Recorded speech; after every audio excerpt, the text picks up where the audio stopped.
Merci de votre attention, madame, monsieur. L'actualité ce soir, les 40 ans de l'ATBEF, l'association du bien-être familial, fête son jubilé d'émeraude. Une célébration qui s'étend sur une semaine. Naissance, jeunesse, sexualité seront entre autres les thèmes à développer au service de la population togolaise. L'Égypte de retour sur la scène africaine annonce fête ce matin à Lomé devant la presse par son ambassadeur au Togo. Le pays des pharaons avait été secoué, vous le savez, par les événements du printemps arabe. Enfin, l'ordination de 6 nouveaux prêtres dans le temps joueur. Ils appartiennent à la congrégation Petite œuvre de la Divine Providence. Une ordination prononcée par l'évêque de Daban, Monseigneur Jacques Anelunda. Voilà, madame, monsieur, le sommaire, bienvenue. Voici le jour. Bonsoir à tous, c'est donc parti pour les 40 ans de l'ATBEF, l'association togolaise pour le bien-être familial, fait donc son jubilé d'émeraude. Tout un programme étalé sur une semaine, l'espacement des naissances, les jeunes et la sexualité. Et voilà, entre autres, des sujets à développer au service de la population togolaise. Les activités de ces 40 ans ont été donc lancées ce matin à l'OBG d'Ebsoussou. L'association togolaise pour le bien-être familial, ATBEF, de plus en plus engagée auprès des couches vulnérables pour des questions de santé, des droits sexuels et de la reproduction. Cette volonté a été réitérée ici au moment même où cette association, membre de la Fédération internationale pour la planification familiale, célèbre ses 40 ans d'existence au Togo. Un jubilé d'émeraude placé sous le thème 40 ans au service des populations. L'essentiel, c'est que la population a compris que l'espacement des naissances donne une certaine stabilité à la famille. Deuxième élément, les jeunes. Les jeunes ne sont pas laissés pour compte. La population, c'est la majorité des gens, savent maintenant que il faut parler de la sexualité aux jeunes. Parler de la sexualité ne veut pas dire qu'on conduit les jeunes vers le vagabondage. La connaissance de son corps, la maîtrise de son corps aide à prendre des décisions responsables. Ces dernières années, la TBF s'est particulièrement illustrée à travers diverses stratégies d'offres de services et des innovations, notamment dans le domaine des franchises sociales, des contraceptifs injectables au niveau communautaire, des services en situation d'urgence pour les populations déplacées et l'offre des services de contraception spécifiques aux hommes, notamment la vasectomie. La TBF vise encore plus loin. Si l'on sait que la prévalence contraceptive reste encore faible, 17% avec un indice synthétique de fécondité de 4,2%. Que nous allons un peu plus loin dans la population rurale, là où il n'y a pas de dispensaire, la TBF doit être pour offrir des services de qualité. Deuxième élément, c'est avoir notre siège. Partenaire privilégié du gouvernement en matière de santé et de la reproduction, la TBF est encouragée à faire davantage pour aider l'État à réduire la mortalité maternelle et infantile et insuffler un esprit de bien-être dans les foyers. Grâce notamment à la TBF, le recours aux contraceptifs s'est accru au fil du temps, passant de 7% en 1988 à 17% en 2013.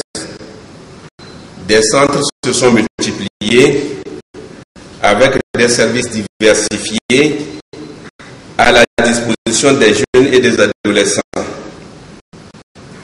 Le souci d'efficacité au profit des zones reculées a conduit la TBF à recourir à des méthodes novatrices que sont la distribution à base communautaire, la clinique mobile et la stratégie avancée. Toutes ces actions font de la TBF un pilier incontournable de la santé sexuelle, maternelle et reproductive notre pays.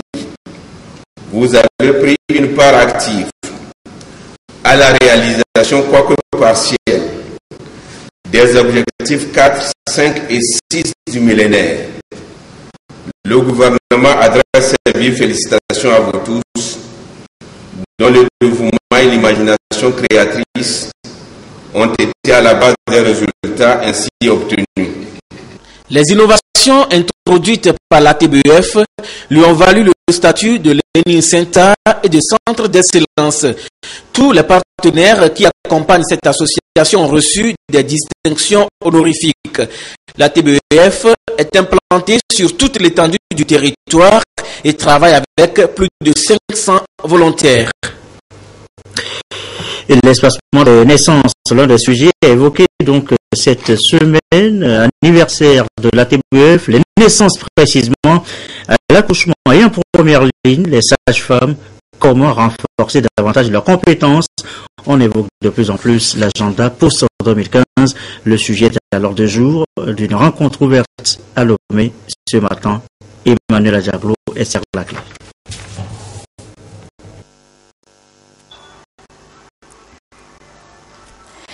Faire de la sage-femme togolaise une professionnelle de la santé accueillante et soucieuse du bien-être de la mère et de l'enfant est la vision de l'Association des sages-femmes du Togo.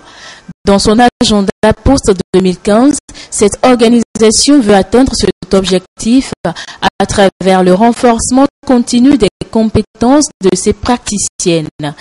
L'analyse des écarts sur la pratique de la sage-femme est justement la préoccupation de cette rencontre. Les résultats du rapport sur la pratique sage-femme réalisé dans le monde en 2014. Ce rapport a révélé que 96% des décès maternels interviennent dans les pays à bas ressources, dont le Togo. Et ces pays n'ont pas suffisamment de professionnels de la pratique sage-femme pour venir à bout de ces besoins des femmes qui sont en couche et celles qui viennent accoucher. Donc, le choix de ce thème voudrait relever justement ce qui fait que ces décès perdurent. Nous attendons vraiment de relever ces écarts-là pour que les problèmes concernant ces écarts soient traités et qu'un plan stratégique, un plan d'action découle des analyses pour le bien de la santé de la mère et de l'enfant. Depuis décembre 2013, le Togo a adhéré à l'ICM, International Confederation of Midwives, et c'est dans l'exécution des prérogatives de cette institution qu'il accueille cette rencontre internationale de 5 jours.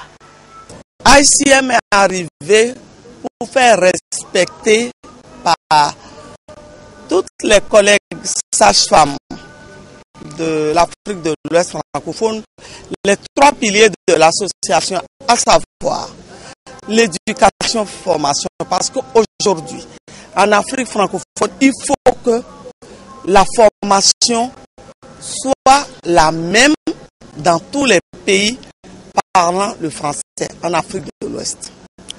Il faut que la réglementation, c'est-à-dire la mise sur pied de l'ordre professionnel. Et le 3e pilier, c'est les associations, c'est-à-dire les associations de sages-femmes fortes. Parce que sans ça, on ne peut pas parler de sages-femmes.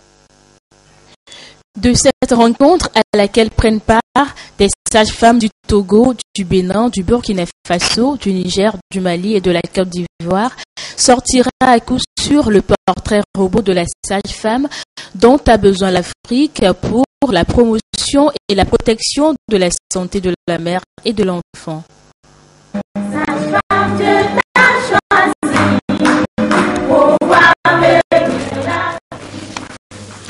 Et voilà donc pour cette rencontre sous-régionale. De son côté, l'association Sauvons le Togo des hépatites T ce matin face à la presse, informer, éduquer, prévenir, constituent les axes de l'intervention de l'association qui marque par ailleurs les 5 ans de son existence. Le compte rendu avec Antoinette Sativi et Eric Dianepo avec Ramadan Bassina.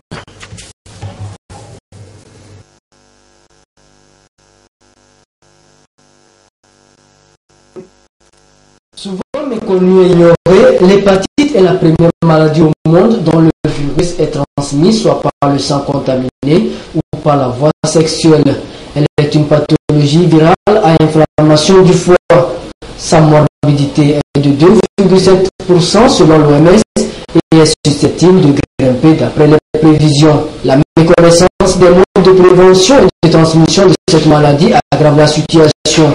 Et pour lutter contre cette pathologie, les responsables de l'association Sauvons l'Afrique des hépatites Assad se mobilisent afin de mettre terme à la propagation de la maladie. L'hépatite a banalement 5 causes. Il y a les causes bactériennes ou parasitaires. Quand nous sommes visés par un aussi par exemple, et là dans ce cas nous parlons de l'hépatite parasitaire. Il y a les causes médicamenteuses ou toxiques. Et ce n'est pas seulement les produits pharmaceutiques qui sont des médicaments, même les tisanes que nous prenons. Il y a les causes alcooliques, ceux qui en abusent bien sûr. Vous prenez de l'alcool, vous allez faire une hépatite alcoolique. Il y a les causes auto-immunes, ça c'est l'organisme même qui réagit et attaque notre foie pour détruire les hépatocytes qui constituent les cellules du foie. En dehors de ça, le grand lot, c'est le cas viral. Le premier moyen de se prévenir, surtout pour les hépatites qui ont de vaccination, c'est de pouvoir faire la vaccination. Des distinctions ont été décernées aux meilleurs collaborateurs dans la mobilisation des patients à se faire dépister. Prochaine étape, une campagne de dépistage et de vaccination nommée du 29 juillet au 8 août. Et on saura encore un peu plus tout à l'heure sur les hépatites dans le magazine Santé d'abord avec Carole Pétou à Fonbédi consacré au suivi. Ce mardi soir, ce sera à partir de 21h15. Encore un mot de santé, le bien-être des populations, surtout celles rurales, en toile de fond d'une autre rencontre ouverte celle-là à Motchan. Un document a fait l'objet de discussions. Le premier plan stratégique national des interventions à base communautaire. Les précisions de Charlotte Ronsimé. Un nouveau plan stratégique pour la mise en œuvre de la politique nationale des interventions à base communautaire. C'est un programme quinquennal qui vient en remplacement de celui de 2010-2013. Il tient compte des nouveaux défis nationaux en matière de santé, des objectifs de développement durable ODD et définit le statut des agents de santé communautaire au Togo. Il s'agira donc d'améliorer la santé et le bien-être des populations, surtout en milieu rural. Ce nouveau plan doit d'abord vraiment avoir comme élément essentiel la redéfinition un peu donc, du rôle, n'est-ce pas, en termes de leadership et de gouvernance du secteur, tout ce qui concerne aussi le renforcement des capacités de tous les acteurs, tout ce qui est aussi suivi, évaluation, et puis bref, tout ce qui concerne ensuite les problématiques qui ont été posées, n'est-ce pas, dans le temps par les agents de santé communautaire, par les acteurs en général. La question du paquet est revenue. Hein? Quel est le paquet qu'on donne à l'ASC? Voilà. Comment nous-mêmes, en tant que secteur, nous devons vraiment nous imposer en termes de politique, voilà. Et puis ensuite, la question de motivation. Comment on motive l'agent de santé communautaire? Le présent plan constitue un cadre de planification, de programmation et de référence pour renforcer le pilotage et la bonne gouvernance du système de santé au niveau périphérique. Et les partenaires rassurent quant à leur accompagnement. Un des piliers du système de santé, c'est aussi le système communautaire. Et ce que nous attendons, c'est que dans le renforcement du système de santé, les aspects communautaires soient considérés parce que le système formel ne peut pas tout faire. Et nous savons qu'il y a des communautés qui vivent en zone rurale, des communautés qui sont éloignées, enclavées, où un relais dans le service de soins doit se faire. Les agents de santé communautaire constituent une réponse pour pallier le problème d'accessibilité géographique des populations aux structures de santé dans les périphéries, notamment celles situées à plus de 5 km des formations sanitaires. Plus de 16 milliards de francs CFA seront nécessaires à la mise en œuvre de cet ambitieux programme. Il est 20h et bientôt 14 minutes. La suite est ce déplacement du ministre Georges Aïdam. Il était notamment au centre régional de l'enseignement technique et de la formation professionnelle de Kara et visite des ateliers de ce centre doté de matériel neuf. Visite également au corps professoral, la Kara Nestor Ouzou et notre bureau sur place. Dans le souci d'offrir une formation de qualité aux apprenants du Centre régional de l'enseignement technique et de la formation professionnelle CRETEFP de Kara, le gouvernement a renouvelé le matériel de ce centre. Quelques jours après sa prise de fonction, le ministre de l'enseignement technique et de la formation professionnelle s'est rendu dans cet établissement pour constater l'installation effective de ce matériel. La métallurgie soudure a été dotée de guillotines, de plieuses, de perceuses à colonnes, de poinçonneuses, de rouleuses et centreuses de tôle et de postes à souder.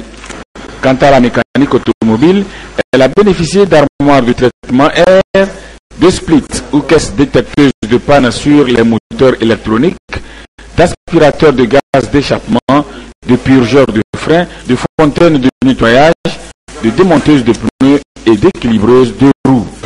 Les établissements sont de plus en plus équipés en matériel flambant neuf, ce qui va garantir une bonne formation aux apprenants. C'est vrai que toutes les sections ne sont pas encore touchées, mais le projet est un projet global qui va prendre en charge toutes les sections dans le cadre de la modernisation de l'enseignement technique tel que le veut le président de la République. Donc nous sommes satisfaits et nous avons demandé aux responsables de veiller à ce que ce matériel soit utilisé bon escient. En plus de la visite des ateliers, le ministre a échangé avec les enseignants, les directeurs des établissements techniques de la région de la Kara. C'est pour mieux préparer la rentrée scolaire 2015-2016. Au moment de son passage au CRETEFP de Kara, les élèves de la classe de première composaient pour l'examen du bac 1. Le ministre Aïdam a voulu se rendre compte des conditions dans lesquelles cet examen se déroulait. Nous l'annoncions en titre tout à l'heure. Egypt is back. Un retour sur la scène africaine annoncé par son ambassadeur au Togo. Le pays des pharaons avait connu, vous le savez, des troubles, conséquences du printemps arabe qui a secoué toute la région. La conférence de presse, le compte rendu de Chassim Nambaga. Cette sortie médiatique répond à la volonté de l'ambassadeur de la République arabe d'Égypte au Togo, Mohamed Karim Cherif, d'éclairer l'opinion nationale sur les dernières évolutions de la situation sociopolitique intervenue dans son pays, mais également sur le retour de l'Égypte des pharaons sur la scène africaine. La grande nation d'Égypte veut vivre sans clair. Nous voulons retrouver nos frères africains, participer pleinement aux activités de l'Union africaine et en particulier rétablir des relations plus stables et plus fortes avec les pays frères africains, en particulier le Togo. Et c'est l'objectif personnel de notre président, son Excellence, M. Abdel Fattah El-Sisi. Au Togo, cette nouvelle orientation diplomatique va se traduire concrètement par la réalisation de projets dans plusieurs domaines, mais également par des relations de coopération mutuellement avantageuses pour les deux pays. Je porte avec moi beaucoup de projets ambitieux dans plusieurs domaines vitaux de développement. Nous envisageons ériger l'aéroport de Lomé en destination permanente pour les avions d'Egypt Air. et une coopération dans le transport maritime, la culture, l'agriculture, la lutte contre le terrorisme, le tourisme, l'hôtellerie et la restauration, l'industrie et le commerce. Au plan diplomatique, l'Égypte est un partenaire sûr du Togo, dont le soutien réciproque en vue de briguer des postes bilatéraux et multilatéraux dans les organisations internationales. Nous cherchons le soutien du Togo pour le siège non permanent de l'Égypte au Conseil des Nations Unies, au Conseil de sécurité des Nations Unies pour l'année 2016-2017. Après une période trouble marquée par deux révolutions, l'une en 2011 et l'autre en 2013, la vie reprend son cours normal en Égypte. Mais le pays reste cependant sous la menace constante d'actes terroristes. Voilà pourquoi les autorités égyptiennes ont fait de la lutte contre ce fléau une priorité en le mettant au centre de la fête nationale. Face au terrorisme, la réponse adéquate est l'unité d'action. La coordination et la mutualisation de nos moyens est indispensable dans la formation à nos forces de défense et de sécurité de l'échange de renseignements.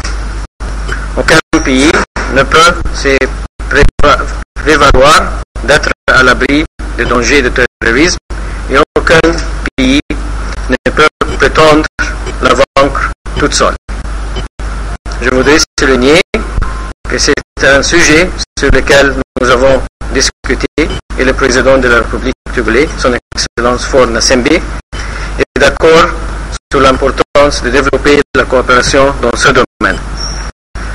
Pour la conférence de novembre, ici à Lomé, la capitale de Togo, contre les pirateries maritimes, en collaboration avec le ministre des Affaires étrangères, son Excellence Rebordussi, l'Égypte apportera son aide logistique. D'autres sujets comme la célébration de la fête de l'indépendance de l'Égypte au Togo et la construction d'un nouveau canal de Suez pour faciliter le transport maritime et accélérer le passage des marchandises ont également meublé les échanges entre les journalistes et le diplomate égyptien. Et voilà qui nous amène à l'exposé avec cette actualité en bref, cette adresse du président américain à l'Afrique.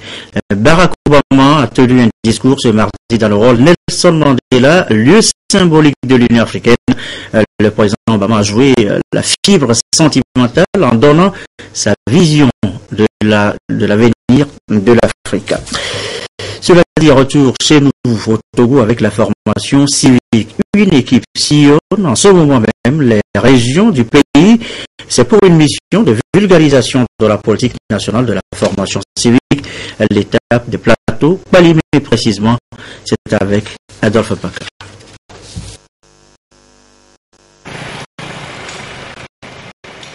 Balimé pour le compte de la dernière étape de la campagne de vulgarisation de la politique nationale de formation civique et d'éducation à la citoyenneté.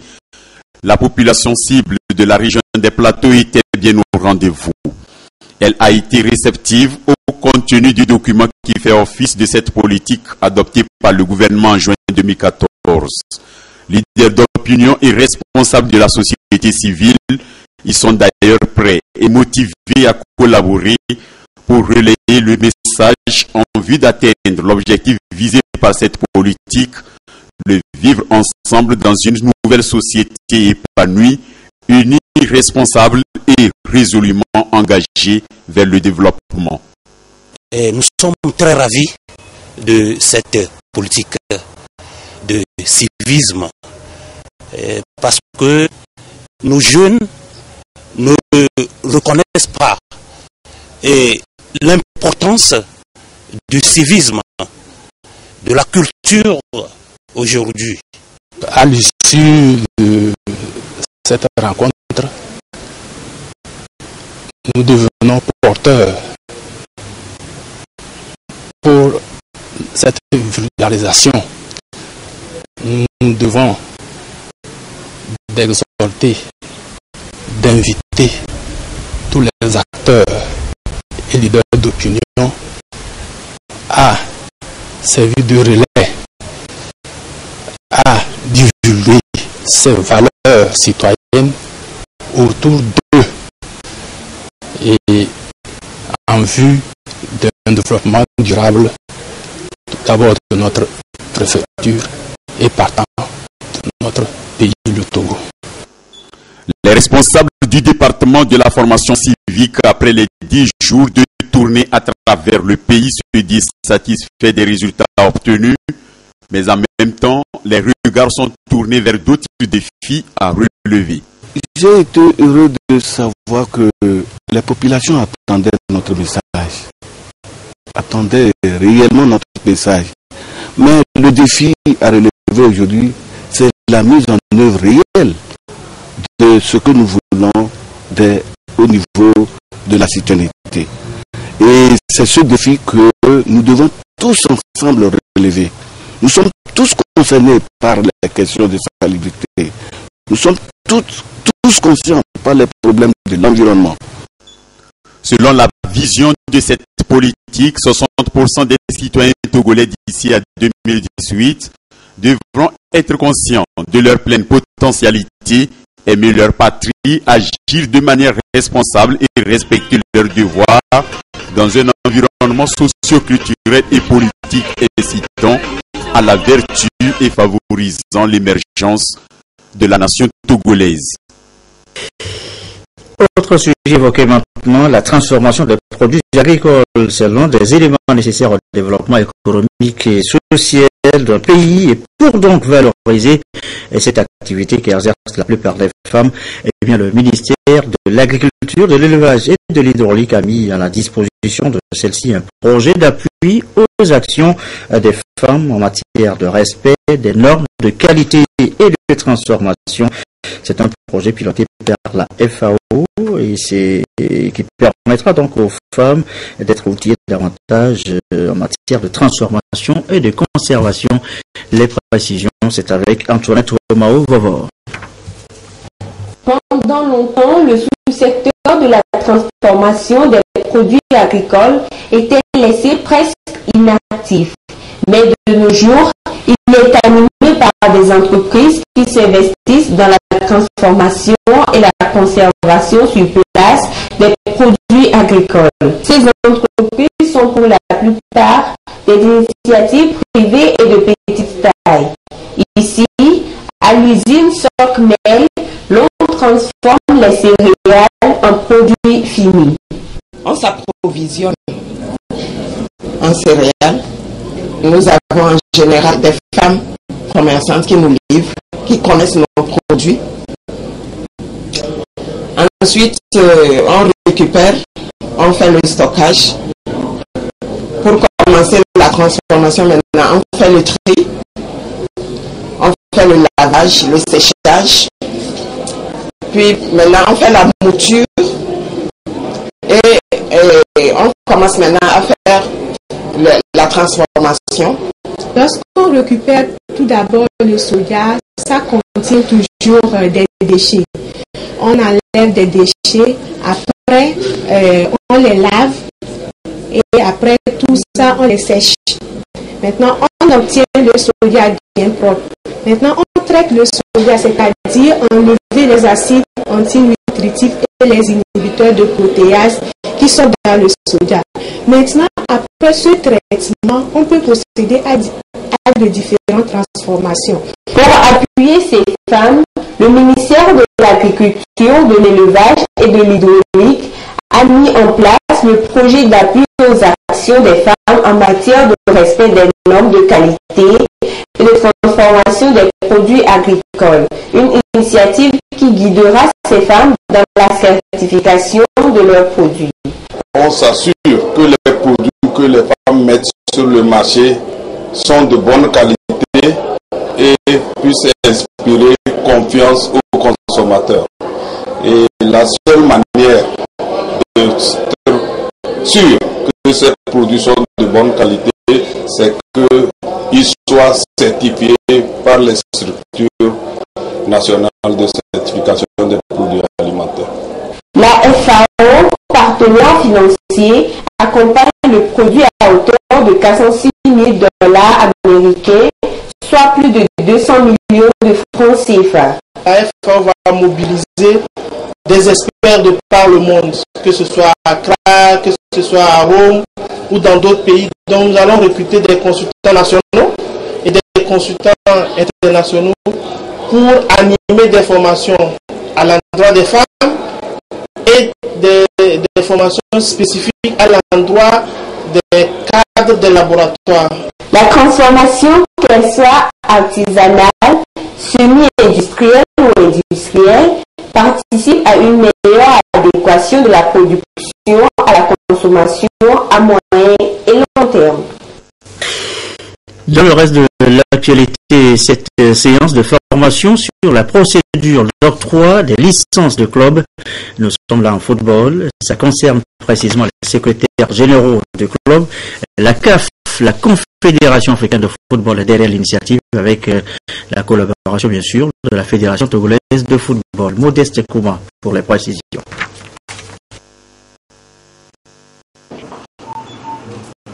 La licence des clubs instaurée par la Confédération africaine de football est en vigueur depuis janvier 2015. C'est pour permettre aux clubs togolais de première division de se familiariser avec le concept que les secrétaires généraux des clubs sont en séminaire. Il s'agit d'un certain nombre d'exigences techniques, sportives, auxquelles les clubs doivent se conformer pour désormais participer aux compétitions internationales. L'année dernière, c'est vrai qu'on a commencé avec Semassi et Togopor, mais la CAF a été très indulgente. Mais à partir de 2015, à partir de cette année, cette procédure entre en application et l'objectif de ce stage est d'initier le club, de former le club à ces exigences et de leur montrer comment quelle est la procédure, quelles sont la démarche à accomplir pour se conformer à ces exigences. La licence des clubs est un moyen de promotion et de développement du football africain. Elle vise la professionnalisation et le concept repose sur trois principaux critères. Il y a tous les aspects liés à la gestion d'un club de football. Ça commence par le critère sportif, les acteurs, les joueurs, le lien entre les joueurs et leur club, et puis la gestion administrative du club, son secrétariat, sa comptabilité, et puis il y a des critères d'infrastructure. Le précieux sésame est délivré pour une ou plusieurs saisons sportives par les associations nationales qui transmettent le dossier à la CAF. Le document peut être révoqué durant la saison. Désormais, prêtres à jamais, ils sont 6. S'ils viennent donc d'être ordonnés, ils appartiennent désormais à la congrégation Petite œuvre de la Divine Providence Don Orion de l'Église catholique. Bougou, dans le temps joueur, a vu ordonner ces nouveaux pasteurs de l'Église catholique. Reportage des idéales. Une journée solennelle pleine de grâce pour ces nouveaux prêtres. Ils sont 6 fils de la congrégation Petite œuvre de la Divine Providence Don Orion de l'Église catholique, appelés à servir Dieu et semer le grain de pardon, de repentance, de paix, bref, les recommandations de Dieu créateur afin de sauver les âmes. Après des années de concentration, Ils sont aujourd'hui prêts à aller apporter la bonne nouvelle au peuple. Une messe d'ordination presbytérale avec imposition de main par Monseigneur Jacques Agnolonda, évêque de Dapaon, symbole de transmission de la puissance apostolique pour les renvoyer à leur mission. Celle devrait, au nom de l'Église catholique, amouler une vie pieuse chez les hommes. Ils sont jugés dignes à être ordonnés ici dans la paroisse Sainte-Odile de Bogou, dans Tandoua Ouest. S'inspirant de 2 Corinthiens 4, versets 7 à 15 et Matthieu 20, versets 20 à 28, l'évêque Monseigneur Agnolonda a appelé les hommes à vivre en Christ qui seul détient la vie éternelle, la grâce divine. C'est une journée d'action de grâce au Seigneur, c'est pour les hommes. Ils sont pour le bien de tous. C'est une bénédiction qui se donne pour les autres. C'est vraiment, il faut beaucoup aider les religieux qui se donnent comme ça, pour le bien de tous. Un nouveau jour, un nouveau départ pour ces élus de Dieu, fiers de leur mission qui les attend sur le terrain de l'évangélisation. C'est Dieu lui-même qui nous a conféré ce sacrement et il nous a associés pour sa mission. Et nous sommes fiers parce que nous avons engagé notre liberté dans cette mission et nous voulons l'aider à étendre son règne d'amour, de justice et de paix. Nous le ferons avec la grâce de Dieu, pour Dieu et par Dieu. Seule l'humilité fait grandir, a rappelé l'évêque au nouveau prêtre, aujourd'hui ordonné en présence des délégations venues de la sous-région. 2 sont de la paroisse de Baga à Niamtougou, 1 de Chinchinda à Kara, dans le diocèse de Kara, et 3 de la paroisse de Bogou à Tandouag, dans le diocèse de Dapaon. Et voilà qui nous conduit à la fin de cette édition du soir. Sachez quand même un rappel que l'ATBF, l'Association togolaise pour le bien-être familial, fête ses 40 ans, un jubilé d'émeraude qui s'étend sur une semaine, riche en thèmes, espacement de naissance, jeunesse, sexe, entre autres. Le jubilé lancé ce matin à Lomé. Votre soirée continue sur la télévision togolaise. La météo tout à l'heure, ce sera avec Cléo Sabine Poko pour les prévisions. 20h50, le journal de l'économie. Ce soir, vous suivrez les dispositions qui seront mises en vigueur pour le non-respect des charges à l'essieu sur les corridors de l'espace UEMOA et au Togo. Le programme élaboré par la PIM pour mieux gérer les portefeuilles de crédit au niveau des institutions de microfinance. Ce sera donc avec Mathias Touglo à 20h50, 21h15, le magazine Santé d'abord, Carole Peto à Franck Bédi et puis 22h30, nos dernières infos. Merci à vous qui nous suivez ce soir à Palimé dans le Cloto, à Bangui en Centrafrique sur la télévision togolaise et comme d'habitude, toujours fidèlement belle soirée.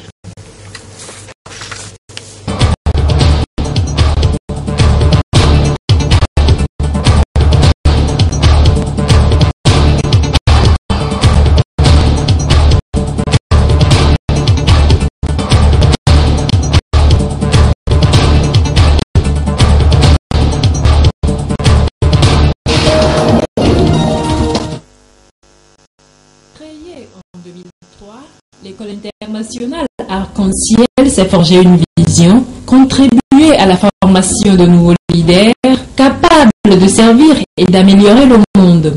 Pour atteindre cet objectif, l'école a souscrit au programme de baccalauréat international